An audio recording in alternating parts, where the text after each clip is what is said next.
Inicialmente el tema de la emergencia económica se da como un decreto bastante escueto y sombrío por parte del presidente de la República y de su ministro de Economía, el sociólogo Luis Salas. El problema es la falta de información y que tiene el decreto en cuanto a qué variables macroeconómicas se van a tomar en cuenta o se van a afectar.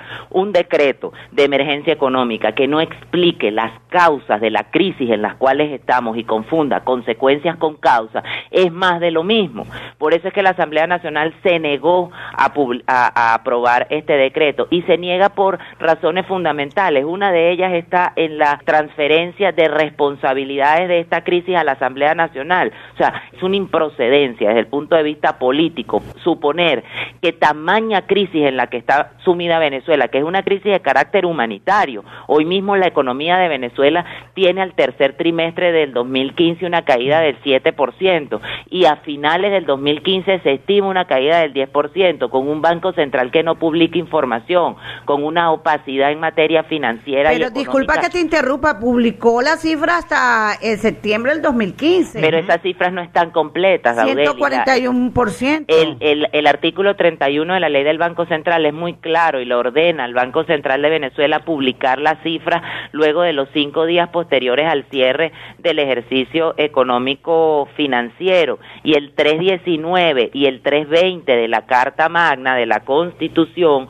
obligan al Banco Central a ofrecer la información económica en los tiempos requeridos. Entonces, son cosas que tú comienzas a analizar dentro de las funciones del Banco Central y te das cuenta que simplemente el Banco Central en este país se ha negado a asumir sus funciones constitucionales, las ha desatendido con fines directos de una parcialidad política. El 319 establece, Daudelis y la audiencia, que el Banco Central de Venezuela se regirá por el principio de responsabilidad pública, a cuyo efecto rendirá cuentas de las actuaciones, metas y resultados de su política ante la Asamblea Nacional de acuerdo a la ley. También rendirá informes periódicos sobre el comportamiento de las variables macroeconómicas del país y sobre los demás asuntos que le soliciten, e incluirán los análisis que permitan su evaluación. El incumplimiento sin causa justificada del objetivo y de las metas dará lugar a la remoción del directorio y a sanciones administrativas de acuerdo a la ley. Entonces uno aquí es donde se pregunta, el gran tema de Venezuela, la igualdad en Venezuela está rota, la isonomía en Venezuela está rota, porque el Banco Central de Venezuela abiertamente y respeta la Carta Magna y respeta la Constitución, se hace objeto de un conjunto de sanciones. Aquí no ocurre absolutamente nada. Lo que publicó el Banco Central como profesor de la Universidad de Carabobo, de la Escuela de Economía, de la asignatura de Teoría y Política Monetaria, es sencillamente vergonzoso, Daudelis. Les explico por qué. El Banco Central de Venezuela publica 10 minutos antes de que el presidente de la República dé una información, unos datos parciales, unos datos incompletos, sin tener evidentemente la realidad económica, y aunque los datos son incompletos, están dados desde una postura evidentemente sesgada, los datos dan una realidad económica que es pavorosa. La inflación anualizada al mes de septiembre es de 142%, la inflación acumulada es de 1.200% y la inflación de enero a septiembre es de 108%. Entonces, este gobierno en materia económica sencillamente fracasó, y fracasó por el uso irracional de la emisión monetaria con fines fiscales, en donde también se incumple el artículo 320 de la Constitución de la República de Venezuela, porque el Estado, de acuerdo a este artículo, debe promover y defender la estabilidad económica y evitar la vulnerabilidad de la economía y velar por la estabilidad monetaria y de precios para asegurar el bienestar social. El Ministerio responsable de las Finanzas y el BCB contribuirán a la armonización de la política fiscal con la política monetaria. Para la audiencia, ¿qué es esa armonización? Es decir, que el gasto público en que incurre la República tenga fuentes de financiamiento que provengan de otros orígenes distintos a la emisión monetaria o el incremento de la oferta monetaria.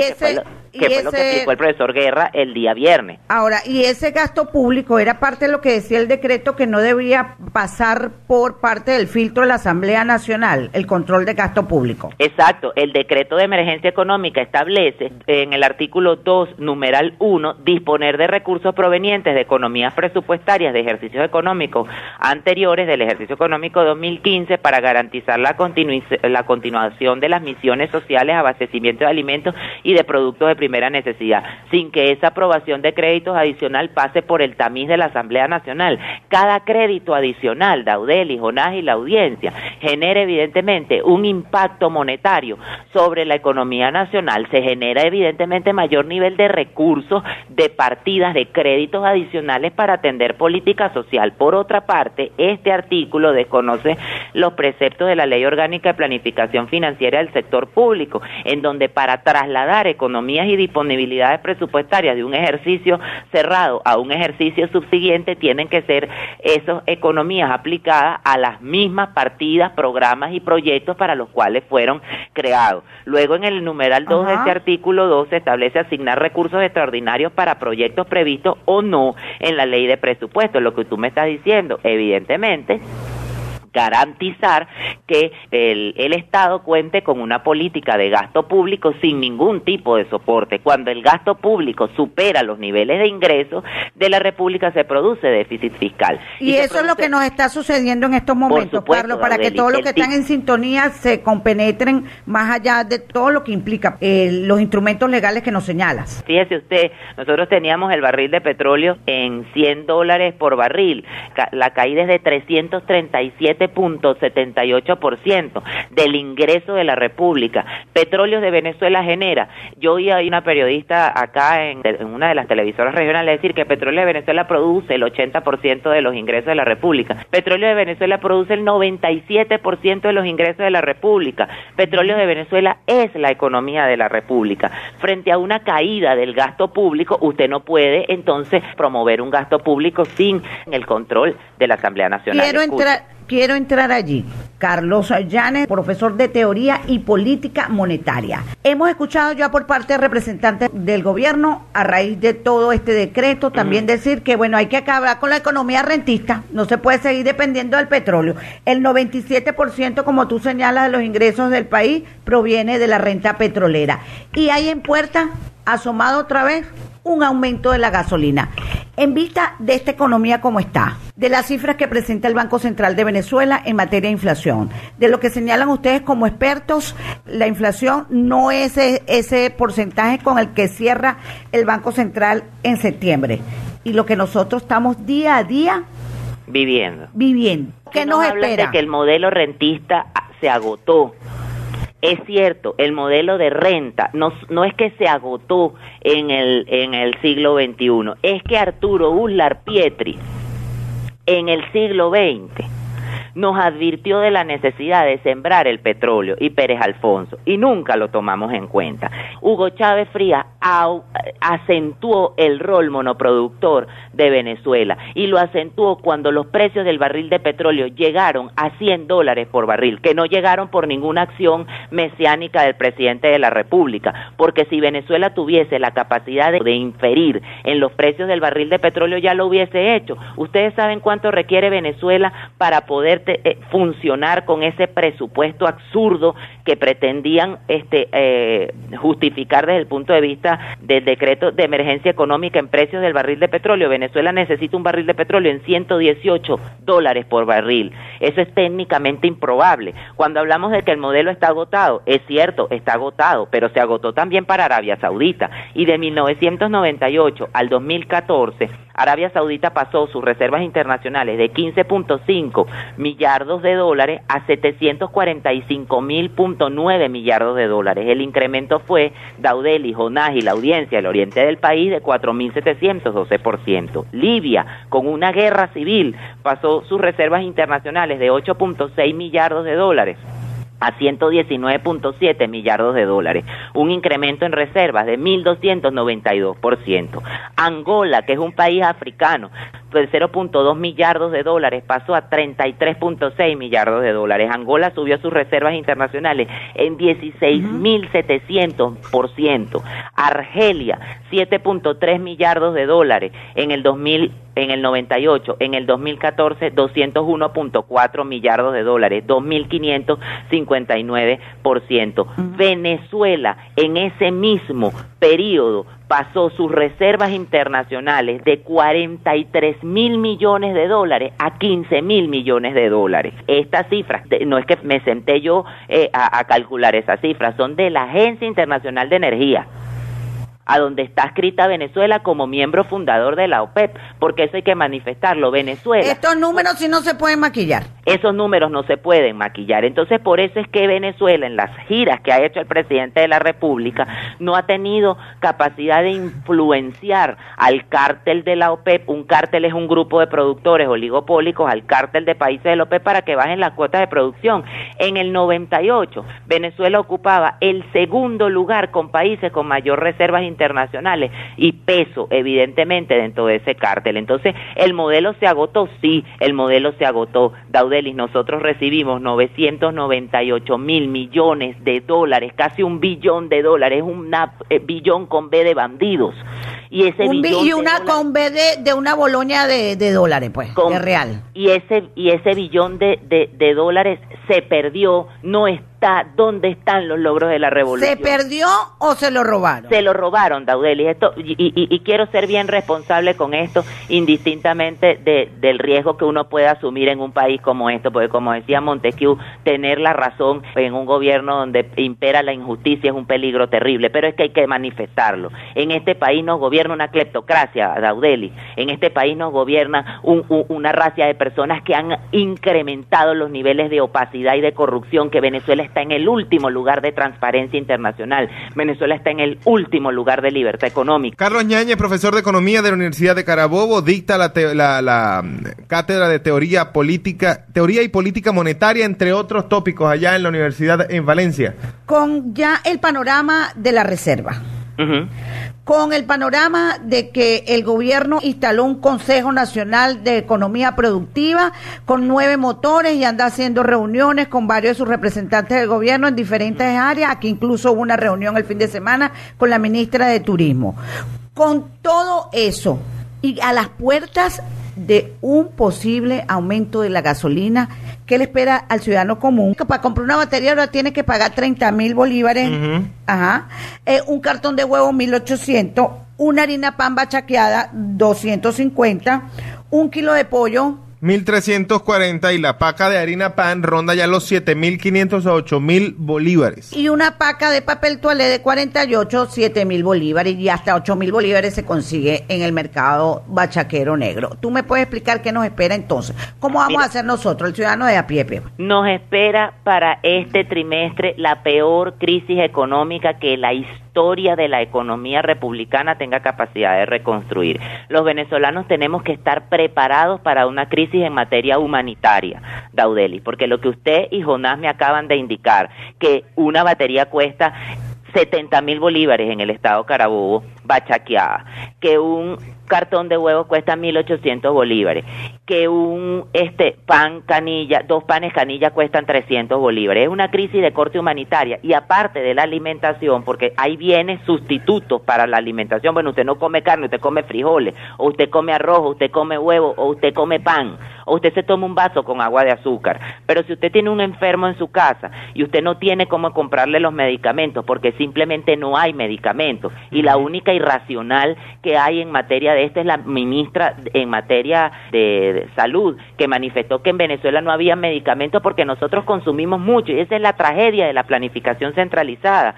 que la planificación centralizada es un mecanismo primitivo para acercarse a la economía, y el planificador centralizado no reconoce que se equivoca en el proceso de planificación, que tiene errores en el proceso de planificación, y entonces asume que las consecuencias se deben a que la gente consume mucho, porque yo en un año determiné desde mi oficina en Miraflores que los venezolanos iban a consumir 5 toneladas de medicamentos neoblásticos para el tratamiento del cáncer, y resulta que en ese año hubo mayor incremento del cáncer en el país, se necesitan en lugar de 5 o 7 toneladas. Entonces, ¿cómo hacemos? Bueno, simplemente se raciona la venta del medicamento o no se encuentra y la gente se muere. Entonces, esa es la gran realidad a la cual nos estamos afectando los venezolanos. Sí. Mire, yo le digo a la teleaudiencia de su programa que la economía es conducta, y en estos momentos hay que tener muchísima fuerza de voluntad y muchísima cercanía con la familia, ascendencia familiar, para que todos nos ayuden a no dispendiar,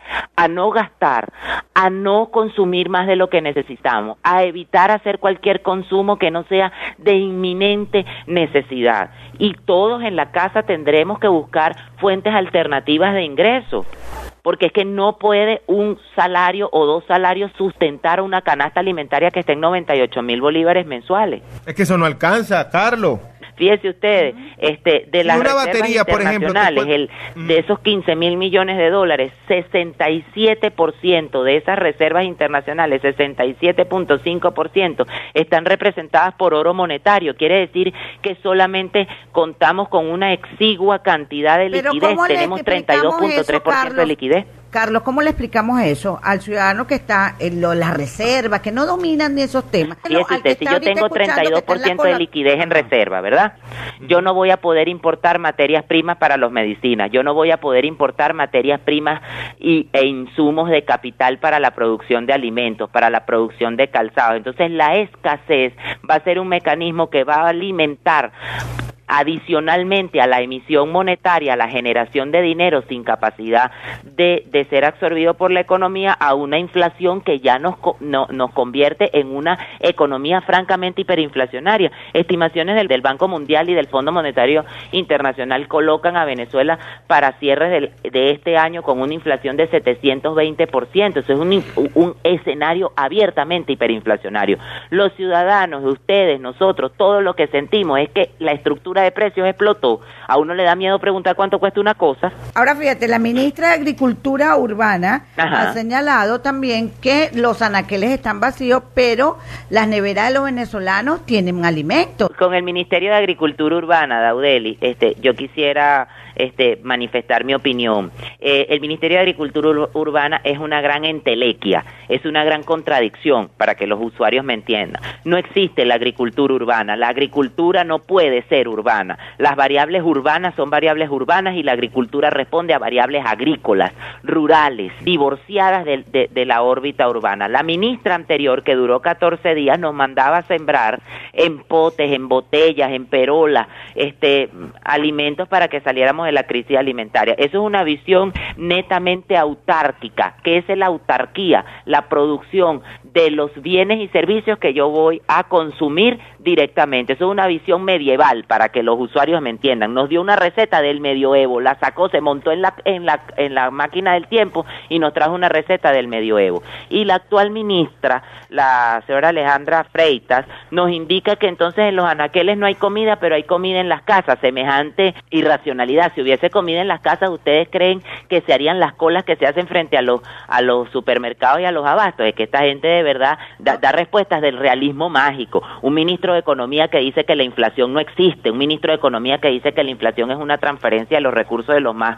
poderosos para los que menos tienen, y entonces no la reconoce, dice que no existe, y el Banco Central publica unas cifras de inflación con 3 dígitos, y habla el presidente de la República de que hay una inflación inducida. Claro, inducida por la generación de dinero sin capacidad orgánica, por la emisión de dinero sin respaldo en reservas, por la emisión de dinero sin sentido y por la financiación del gasto público. Aquí la política monetaria no la tiene distorsionada, Dollar Today. Aquí la política monetaria la tiene distorsionada. 4 esquemas cambiarios, Daudeli y Ona, que le permiten a la gente cazar rentas, que le permiten a la gente tener corrupción, que le permiten a la gente comprar un dólar a 6.30 para luego tener la posibilidad de venderlo a 800. Dígame, Daudeli. Por allí, fíjate, el el diputado por el Partido Socialista Unido de Venezuela, Ricardo Sanguino, había señalado eso, que bueno, así piensan acabar con la inflación, con el desabastecimiento, sin aprobar el decreto.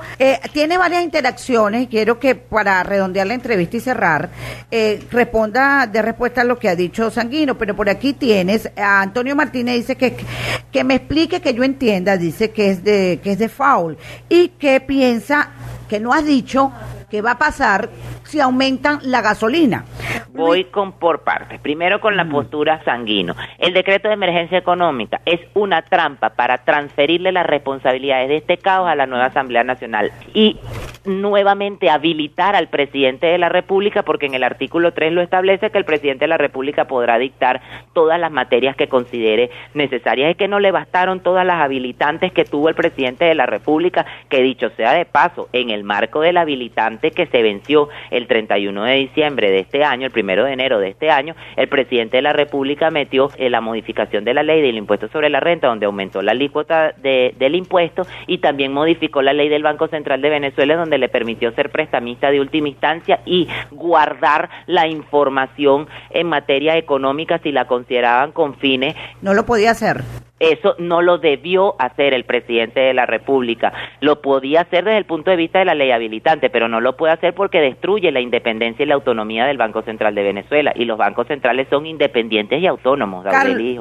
Carlos, no. La otra inquietud que tienes con el aumento de la gasolina. El aumento de la gasolina es necesario, Daudeli, porque yo no puedo tener un litro de gasolina en 0,092 bolívares por litro, pero el entorno para incrementar la gasolina no está dado. Y no está dado porque yo no puedo aumentar la gasolina manteniendo un acuerdo en Petrocaribe donde regalo el petróleo a mis socios ideológicos. Yo no puedo mantener un aumento de la gasolina sin primero generar claridad en el mercado cambiario y unificar el tipo de cambio. Yo no puedo aumentar la gasolina si no genero disciplina cambiaria. Y finalmente, con tu pregunta del default. El default es la imposibilidad de pago, la cesación de pagos. Venezuela ha demostrado que tiene capacidad para pagar y el default de manera general no se va a dar, pero sí un default de tipo selectivo, es decir, no va a dejar de cumplir la República sus obligaciones, pero sí las empresas que forman parte de la administración pública, llámese PDVSA, Sidor, CanTV, pueden entrar en default selectivo porque simplemente no hay dólares para cubrir el nivel de compromiso que tiene la República. Hay justamente 15.900.000 bolívares, de $900 de reservas internacionales, y la República debe 15.000 millones de dólares. Es decir, que el rango de acción es mínimo. Tienes muchas interacciones, pero ya el tiempo va corriendo. Te voy a leer dos más. Luis Salazar es chavista, dice: por culpa de personas como usted y los empresarios es que esta economía sigue oscura y no aprobaron el decreto de emergencia económica. Y también Luis Prieto pregunta por acá, dice: ¿es cierto que usted era asesor económico de los frijolitos, dice, de los Maclá en Valencia, por eso que se fueron tan exitosos y llenos de billetes? Primero le respondo al señor Luis Salazar. Por culpa mía la inflación no es opaca, ni el Banco Central es opaco. Gracias a profesores de la universidad es que se medio saben las cifras del país. Yo del señor Maclé nunca he sido asesor. Yo toda la vida he sido profesor de la universidad. Trabajo para un gobierno local en el estado Carabobo, que es uno de los mejores del estado Carabobo y que ha sido perseguido por el Partido Socialista Unido de Venezuela. Pero jamás he sido asesor ni de los frijolitos ni del señor Maclé. El señor Maclé sí tenía unas vallas completas aquí en la ciudad de Valencia y regalaba lavadoras y regalaba secadoras y regalaba electrodomésticos a la gente para lanzarse a la alcaldía de la ciudad de Valencia. Pero luego se vio involucrado uno de sus hermanos, Walid Maclé, en un escándalo de narcotráfico con el anterior gobernador del estado Carabobo, y eso se quedó así, porque él se tomaba fotos con el anterior gobernador del estado Carabobo, con el señor del eructo. Acosta Carles. Con Acosta Carles, y eso se quedó así. Entonces yo no soy asesor de nadie, yo lo que soy es profesor de la universidad. Este es el problema de los amigos del chavismo, que como no tienen armas para sostener tamaña inmundicia de este gobierno, un gobierno en donde los sobrinos de la primera dama de la República están detenidos en los Estados Unidos por narcotráfico, y nadie nos ha sido capaz de de explicarnos a la opinión pública por qué están así. Un gobierno que se dispendió $1 billón, un gobierno que nos sumió en esta crisis miserable, y como no tienen argumentos para sostener semejante fracaso, entonces acuden a la descalificación. Yo jamás he sido asesor de gobierno chavista alguno, y de esta estafa ideológica de la izquierda menos. Y para finalizar digo lo que dijo el profesor Guerra: hablé y con ello salvé mi alma, que forma parte de una máxima que dijo el Prometeo de Treveris, Carlos Marx, que invito tanto a Luis Salazar como a Luis Prieto a leerse a Carlos Marx y a leerse a la izquierda, para que desde la propia izquierda, desde los poemas de Benedetti, esta estafa queda evidentemente denunciada. Porque como decía Benedetti, qué ministros los que tenemos, qué ministros y qué viejos, tienen los pesos aquí y los dólares lejos. Aquí hay ministros que tienen cuentas millonarias en bancos de Andorra, cuentas millonarias en bancos de Suiza, y no tienen la capacidad para vernos a la cara. El presidente Maduro no tiene la capacidad para vernos a la cara y explicarnos que esta tragedia, que esta estafa se debe evidentemente a una herencia perversa de un legado de demagogia dejado por un presidente de la República que dispendió una oportunidad formidable para que evidentemente el modelo rentista estuviera fracasado, pero nosotros gozáramos como los hermanos, según ellos, de los Emiratos Árabes Unidos, de un nivel de vida más digno y más cónsono y menos humillante que está teniendo que poner los dedos en una captahuella para que te vendan 1 kilo de harina pan. Si yo lo que soy es profesor de la universidad y gano lo que ganamos los profesores de la universidad, y desde la cátedra de la Universidad de Carabobo voy a seguir denunciando estas tropelías de este gobierno, indistintamente de que intenten asociarlo a uno con cosas que son totalmente insostenibles, sobre todo la del señor Prieto, la de